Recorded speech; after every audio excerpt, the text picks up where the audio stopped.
The sun dipped low over the dusty town of Red Hollow, casting long shadows across the wooden porches and creaking storefronts.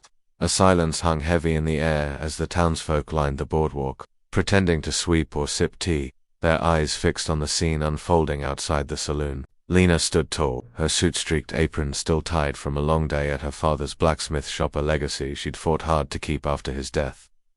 Sheriff Whalen, a man twice her age with a badge that glinted too proudly on his chest, stepped forward with a smug smile and a velvet box. "Lena," he said loudly, ensuring every ear caught his words, "I've decided to make you my wife. You'll have a house, wealth, and protection, everything a woman like you needs." Lena didn't flinch. Her hands, rough from hammering steel, stayed at her sides. Her dark eyes met his, unwavering. "No," she said simply. "I don't want your house. I don't want your name." A hush rippled through the street. Children stilled. Shopkeepers ducked behind windows. Whalen's face darkened. The air around him turned thick with rage and wounded pride. "You think you're too good for me," he snapped. "After everything your father owed this town. After I've kept your shop safe all these years."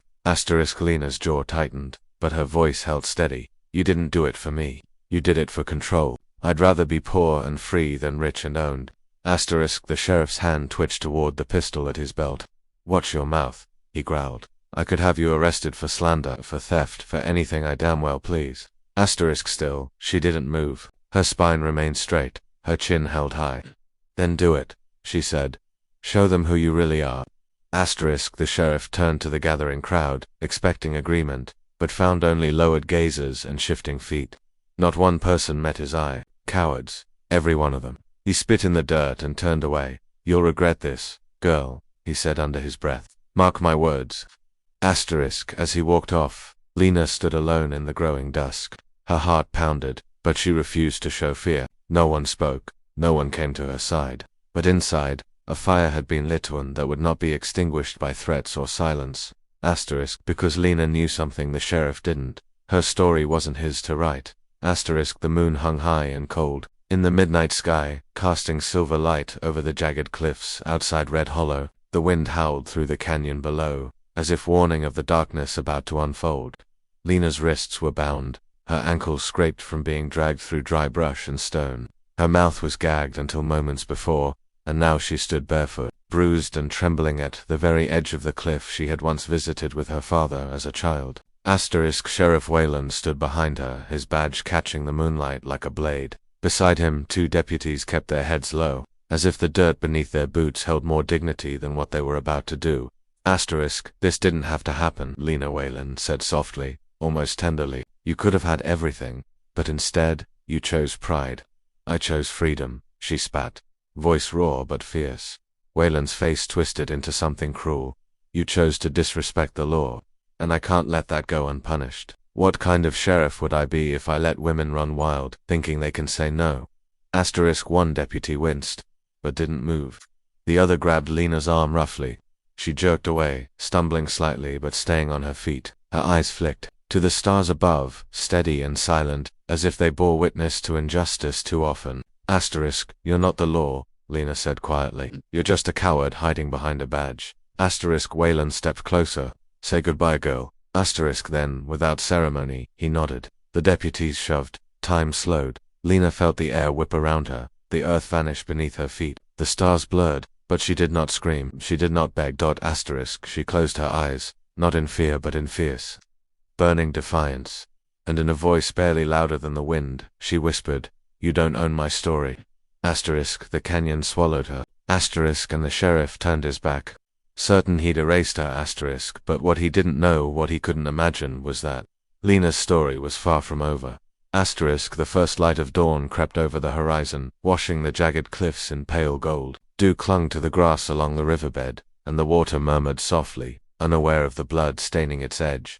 There, half buried in reeds and gravel, lay Lena, limp, battered, and barely breathing. Her dress was torn, skin mottled with bruises, and one arm twisted at an unnatural angle. But her chest rose, weak and shallow. She had survived the fall. Farther up the trail, Caleb Turner guided his tired old mare down the rocky path, eyes scanning the riverbank. The young rancher had been up before the sun, as always, checking for signs of coyotes near his cattle. What he didn't expect was to find a lifeless figure tangled in the brush. Asterisk. As soon as he saw the mess of dark hair and torn linen, he froze. Recognition hit him like a thunderclap. Asterisk. Lena, he whispered, dropping to his knees beside her. His hands trembled as he brushed the hair from her face. God, what did they do to you? Asterisk. Years ago, when Caleb's father died and the bank came for their land, it was Lena's father who gave him free tools and told him, "Start again, son. You still got hands and hope." Caleb never forgot that kindness. Now, staring down at the man's daughter, barely clinging to life, something inside him ignited. Asterisk. Carefully, he lifted her into his arms, wincing as she gasped in pain. "Hang on, Lena. Don't you dare give up on me." Asterisk. He laid her gently across the back of his horse, wrapping her in his coat, then climbed up behind her to steady the ride. The healer's cabin was miles away, rough terrain, no time to rest. But he didn't stop. He pushed the mare harder than he ever had, whispering to Lena between every hoofbeat. Asterisk. You're not done. You hear me? They tried to end your story, but they don't get to write it. Asterisk. She stirred, her lips barely parting. Her voice was a ghost. Caleb, I'm here, he said, his voice thick with emotion. Why? Asterisk. He swallowed, tightening his grip as tears threatened. I ain't rich, Lena, but I owe a debt of honor. One I'll repay with every breath I've got. Asterisk. And as her eyes fluttered closed once more, a faint trace of peace crossed her face for the first time since the fall. She wasn't alone. Asterisk. The town square bustled with noise and life under the late morning sun.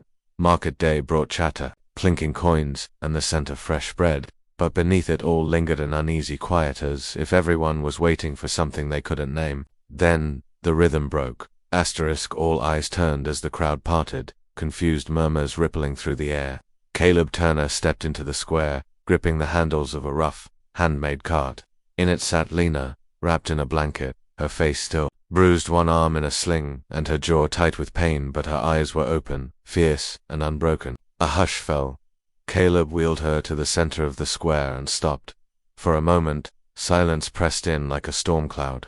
Then Caleb looked round at the butchers, the bakers, the mothers clutching children, and finally, at Sheriff Whalen, who stood near the courthouse steps, frozen mid-conversation. Asterisk. You did this, Caleb said, his voice loud but uneven. You and your deputies threw her off a cliff, for saying no. Asterisk. Whalen laughed, a brittle sound. You bringing a girl in a cart don't make your story true, ranch it. Sounds like a fantasy born of bad whiskey. Asterisk. Caleb stepped forward, fists clenched. She didn't fall, she was pushed, she was beaten, and you thought no one would care enough to speak up. Asterisk. Whalen's face twisted. Watch your tongue, Turner. You know what happens to folks who stir trouble. Asterisk. Caleb's voice cracked but rose stronger. I ain't stirring trouble, I'm stirring truth. The kind too many of us have been too scared to speak. Asterisk. The crowd stood still. No one moved until an old woman with silver hair and spectacles stepped forward. Miss Hattie, the retired scripture known for raising 3 generations of readers and rebels. Asterisk. I saw Lena that day, she said, clear and calm. I saw your deputies follow her after sunset. Asterisk. Then another voice rose. I saw bruises on her neck when Caleb carried her past my farm. It was Eli, Lena's childhood friend, voice shaking with nerves. Asterisk. And then another, and another, until the square echoed with voices no longer afraid. Asterisk. Caleb turned to the townsfolk, eyes brimming. How long will we let fear speak louder than justice? Asterisk. The people of Red Hollow didn't cheer, didn't shout, but they stood, and for the first time in a long while, Sheriff Whalen looked around and saw something that truly shook him, a town that had finally woken up. Asterisk. Asterisk. Asterisk. Asterisk. The ringing of hammers echoed through the crisp morning air, not in anger but in rhythm, in purpose, in hope. Lena's forge stood tall once more, rebuilt brick by brick with the hands of neighbors who had once looked away but now stood proudly by her side. Smoke curled from the chimney, and the scent of hot iron danced on the breeze, mingling with laughter and instruction.